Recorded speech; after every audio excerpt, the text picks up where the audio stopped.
మరో breaking news చూస్తున్నాం. తెలంగాణ మాజీ సీఎం కేసీఆర్ సుప్రీంకోర్టును ఆశ్రయించారు. కాంగ్రెస్ ప్రభుత్వం నియమించిన విద్యుత్ కమిషన్ రద్దు చేయాలని కోరుతూ పిటిషన్ వేశారు. ఛత్తీస్గఢ్ విద్యుత్ కొనుగోళ్లతో పాటు యాదాద్రి భద్రాద్రి థర్మల్ ప్లాంట్ల నిర్మాణ విషయంలో జస్టిస్ నరసింహారెడ్డి కమిషన్ ఏర్పాటును వ్యతిరేకిస్తూ కేసీఆర్ సుప్రీంకోర్టును ఆశ్రయించారు. దీనిపై ఇవాళ సుప్రీంకోర్టు విచారించనుంది. కేసీఆర్ హయాంలో జరిగిన విద్యుత్ కొనుగోళ్ల వ్యవహారం, భద్రాద్రి యాదాద్రి థర్మల్ విద్యుత్ కేంద్రాల నిర్మాణం తదితర అంశాలపై కాంగ్రెస్ ప్రభుత్వం విద్యుత్ కమిషన్ ఏర్పాటు చేసింది. విశ్రాంత న్యాయమూర్తి జస్టిస్ ఎల్ నరసింహారెడ్డి నేతృత్వంలో కమిషన్ 2 సార్లు కేసీఆర్కు నోటీసులు కూడా ఇచ్చింది. కానీ కేసీఆర్ విచారణకు హాజరు కాకుండా కమిషన్పై విమర్శలు చేశారు. హైకోర్టులో పిటిషన్ కూడా వేశారు. కమిషన్ ఏర్పాటు చట్టవిరుద్ధమని వాదించారు. అయితే దీనిపై వాదనను విన్న హైకోర్టు చివరికి కేసీఆర్ పిటిషన్లో పసలేదని తేల్చేసింది. అయినా వేసిన పిటిషన్ను కొట్టివేసింది. దీంతో కేసీఆర్ ఇప్పుడు సుప్రీంకోర్టులో పిటిషన్ వేశారు.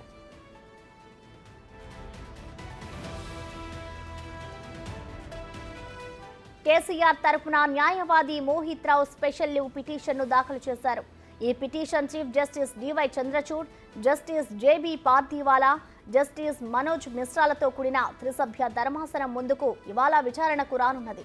జ్యుడిషియల్ కమిషన్ను రాష్ట్ర ప్రభుత్వం ఏర్పాటు చేయడం నిబంధనల ఉల్లంఘన అని, దానికి హెడ్గా ఉన్న జస్టిస్ నరసింహారెడ్డి ఎంక్వైరీకి ముందే మీడియాకు కొన్ని వివరాలను వెల్లడించారని, ఆయన స్వచ్ఛందంగా ఆ బాధ్యతల నుంచి తప్పుకోవాలని హైకోర్టులో దాఖలు చేసిన పిటిషన్లో కేసీఆర్ పేర్కొన్నారు.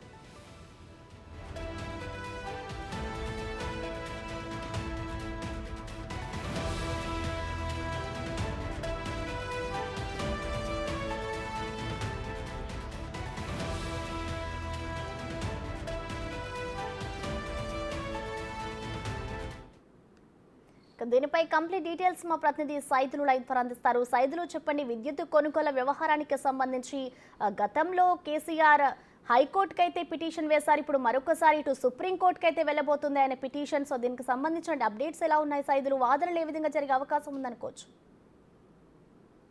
చూడాలి, మరి విద్యుత్ కమిషన్ను రద్దు చేయాలని చెప్పేసి సుప్రీంకోర్టును ఆశ్రయించారు బీఆర్ఎస్ అధినేత కేసీఆర్. ఈరోజు తీర్పు కూడా వెలువడే అవకాశం ఉంది. మరి ఇక తీర్పు కేసీఆర్కి అనుకూలంగా వస్తుందా, లేకపోతే విద్యుత్ కమిషన్కి వ్యతిరేకంగా వస్తుందా అనేది కూడా మనకి కాసేపట్లో తెలుస్తుంది. సో ఏదేమైనా సరే చూసాం మనము, ఛత్తీస్గఢ్ విద్యుత్ కొనుగోలు విషయంలో భారీ అవకతవకలు జరిగాయని కాంగ్రెస్ పార్టీ అధికారంలోకి వచ్చిన తర్వాత జస్టిస్ ఎల్ నరసింహారెడ్డి కమిషన్ ఏర్పాటు చేసింది సీఎం రేవంత్ రెడ్డి ప్రభుత్వం. సో అయితే వాస్తవంగా మొదటి అసెంబ్లీ బడ్జెట్ సెషన్స్లోనే జరిగిన అవకతవకలపై ఒక్కొక్కటిగా బయటకు తీస్తున్న సందర్భంలో విద్యుత్ శాఖ మంత్రిగా ఉన్నటువంటి జగదీశ్వర్ రెడ్డి సవాలును, అంటే రేవంత్ రెడ్డి ఇసిరిన సవాలును స్వీకరించి ఎలాంటి న్యాయ విచారణకైనా మేము సిద్ధంగా ఉన్నాము, ఎవరితోనైనా సరే విచారణ చేయించుకోవచ్చు, ఇటు భద్రాద్రి యాదాద్రి థర్మల్ ప్లాంట్ విషయంలో కానీ ఛత్తీస్గఢ్ విద్యుత్ కొనుగోలు విషయంలో ఎలాంటి అవకతవకలు జరగలేదని చెప్పేసి మేము చెప్తున్నాము. సో మీరు విచారణ వేసుకోండి, కానీ ఖచ్చితంగా మేము ఎలాంటి విచారణకైనా సరే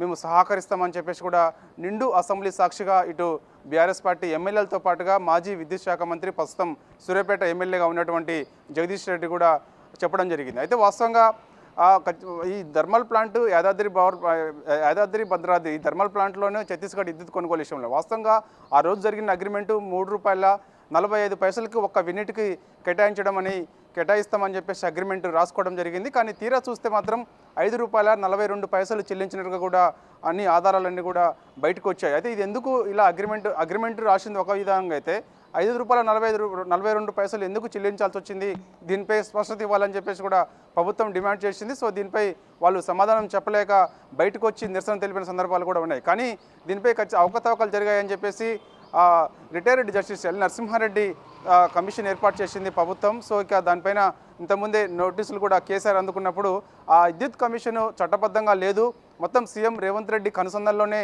జస్టిస్ ఎల్ నరసింహారెడ్డి పనిచేస్తున్నారు, ఎప్పటికప్పుడు మీడియాకు లీకులు ఇస్తున్నారని చెప్పేసి కూడా ఒక బహిరంగ లేఖ జస్టిస్ ఎల్ నరసింహారెడ్డికి కేసీఆర్ రాయడం జరిగింది. తర్వాత వెంటనే ఆయన హైకోర్టును కూడా ఆశ్రయించారు కేసీఆర్. జస్టిస్ ఎల్ నరసింహారెడ్డి విద్యుత్ కమిషన్ని రద్దు చేయాలని చెప్పేసి కూడా హైకోర్టుని ఆశ్రయించారు కేసీఆర్. కానీ ఆ సమయంలో ఆ తీర్పు వ్యతిరేకంగా కేసీఆర్కి రావడంతో చేసేది ఏం లేక మరోసారి నోటీసులు వస్తాయని చెప్పేసి కూడా పెద్ద ఎత్తున ఇటు న్యాయ నిపుణులతోటి కూడా ఆయన ఫామ్ హౌస్లో కూర్చొని భేటీ అయ్యారు. భేటీ అయ్యి సలహాలు కూడా తీసుకోవడం జరిగింది. అంటే వాస్తవంగా కరెక్ట్ టైం మనం ఏం చేయాలి, విద్యుత్ కమిషన్ కూడా సిద్ధంగా ఉంది వాస్తవంగా మరోసారి నోటీసులు ఇవ్వడానికి. అంటే ఇప్పుడే విద్యుత్ కమిషన్ నుంచి నోటీసులు రాకముందే సుప్రీంకోర్టుని ఆశ్రయించారు కేసీఆర్. సో ఈ రోజుగా సుప్రీంకోర్టు మరి కాసేపట్లో కూడా తీర్పు వచ్చే అవకాశం కనిపిస్తుంది కాబట్టి సో ఖచ్చితంగా విద్యుత్ కమిషన్ రద్దు చేస్తుందా సుప్రీంకోర్టు, లేదంటే విద్యుత్ కమిషన్కి ఖచ్చితంగా సహకరించాలని చెప్పేసి తీర్పు వస్తుంది అనేది కూడా కొంత ఉత్కంఠంగా అయితే మారిందని చెప్పవచ్చు. ప్రసన్న. Thank you Saidulu.